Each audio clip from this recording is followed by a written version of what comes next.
Welcome my dear student and friend. Please subscribe the channel HKG English Learning Classes and press the bell icon. Like video.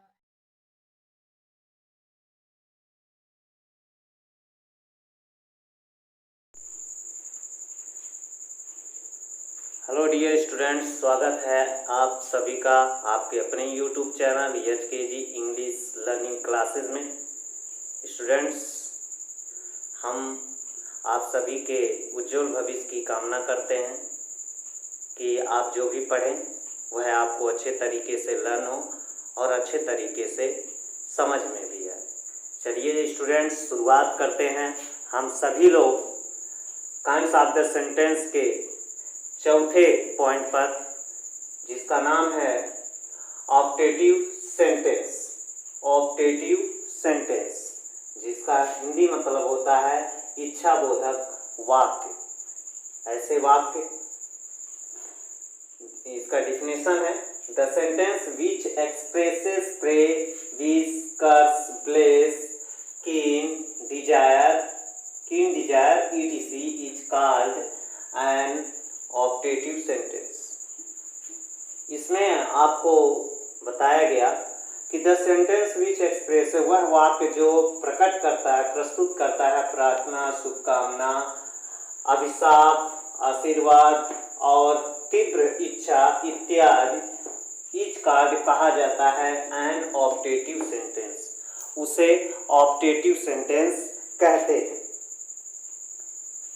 परिभाषा हिंदी में, वह वाक्य जो प्रार्थना, शुभकामना, अभिशाप, आशीर्वाद, तीव्र इच्छा को प्रकट करता है, उसे इच्छाबोधक वाक्य कहते हैं।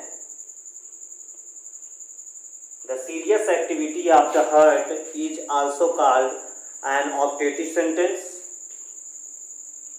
जैसे आगे देखते हैं, इसके कुछ नोट्स, मतलब क्या इंपॉर्टेंट है इस वाक्य में, कैसे आप जानोगे कि यह ऑप्टेटिव सेंटेंस का वाक्य है। How will you address about this sentence belong to optative sentence. In this sentences the definition is modifying here the sentence which expresses pray, wish, curse, bless, keen desires etc is called an optative sentence। वह वाक्य जिसमें प्रार्थना, शुभकामना, आशीर्वाद, अभिशाप, तीव्र इच्छा जैसे शब्दों के भावों का बोध होता है, ऐसे वाक्यों को ही ऑप्टेटिव सेंटेंस कहा जाता है।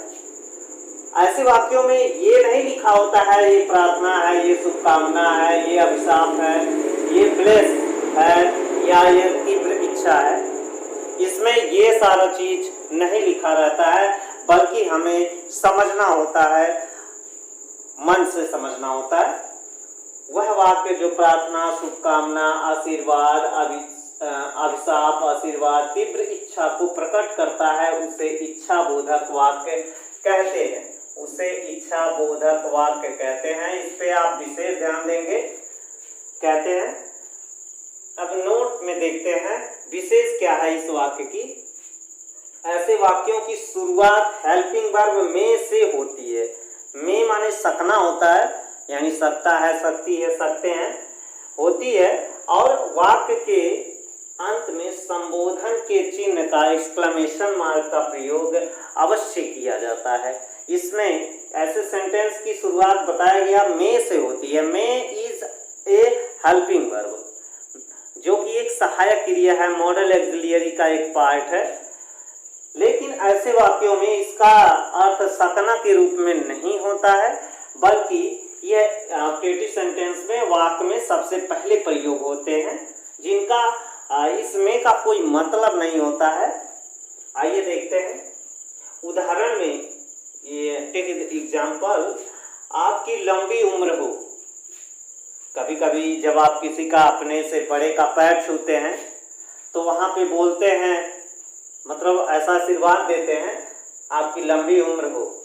तो यहाँ पे देखिए, जब आदमी बोल रहा है, या माता जी बोल रही हैं, या पिताजी या अंकल जी, तो वहाँ पे ब्लेस यानी आशीर्वाद का बोध हो रहा है। आपकी आपकी लंबी उम्र हो। तो ऐसे वाक्य में देखिए मे सहायक क्रिया पहले लाया गया है, मे यू लिव लॉन्ग, यानी कि आप मतलब लंबे समय तक जिए। इसमें आशीर्वाद का बोध हो रहा है। इस वाक्य में लिखा नहीं है कहीं, देख लीजिए इस वाक्य में कहीं आशीर्वाद नहीं लिखा है, लेकिन इस वाक्य को पढ़ने के बाद हम समझ जाते हैं कि इस वाक्य में प्रार्थना का बोध हो रहा है। जैसे जैसे एक एग्जाम्पल देते हैं। एक एक्सपीरियंस डॉक्टर के पास जब कभी भी पेशेंट जाता है तो वह जैसे ही कुछ बताता है तो डॉक्टर समझ जाता है कि बॉडी में, पेट में अगर कहीं प्रॉब्लम है तो डॉक्टर समझ जाते हैं कि कहाँ से मिस्टेक है और कहाँ गड़बड़ी है। वह डायरेक्ट जो है या तो जांच के लिए लिख देते हैं या तो मतलब कोई रिपोर्ट निकलवाने के लिए, जिसके आधार पे वो दवा लिखते हैं।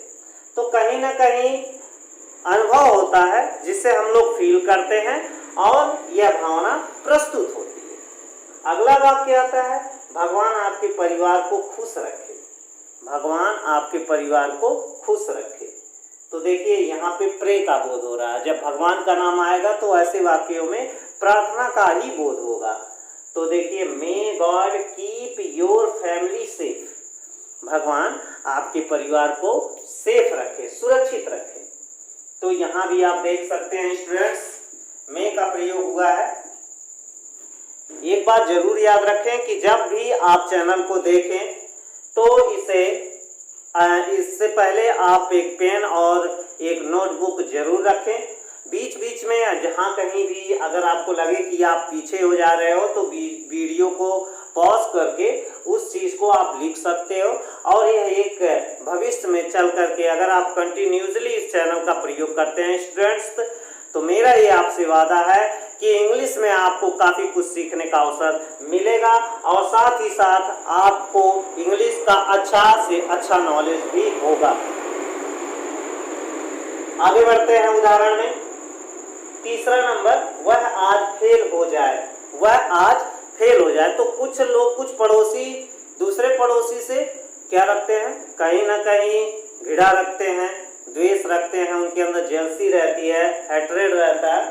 तो वे वहाँ पे अगर ऐसा भावना आता है, मन ही मन बोल देता है आदमी, वह आज फेल हो जाए। अगर आप कहीं परीक्षा देने जा रहे हो, इंटरव्यू देने जा रहे हो और आपका इंटरव्यू अच्छा न होने के लिए कोई विश करता है, मतलब ऐसा कामना करता है, तो उसे अभिशाप कहा जाता है, कर्स कहा जाता है। स्टूडेंट्स यहाँ आप साफ देख सकते हो, कहीं भी अभिशाप नहीं लिखा हुआ है, लेकिन इस वाक्य को पढ़ने के बाद हमें पता चल रहा है कि इस वाक्य में अभिशाप यानी दिया जा रहा है। मे ही फेल टुडे। यहाँ पे देखिए मे ही फेल टुडे, यहाँ पे थर्ड पर्सन प्रोनाउन का मैस्कुलिन जेंडर प्रयोग हुआ है, ही, मैस्कुलिन जेंडर, जिसे हम लोग ही के रूप में जानते हैं, जिसका अर्थ हिंदी अर्थ ही का मतलब वह होता है, जो कि सिंगुलर सब्जेक्ट के रूप में प्रयोग किया जाता है।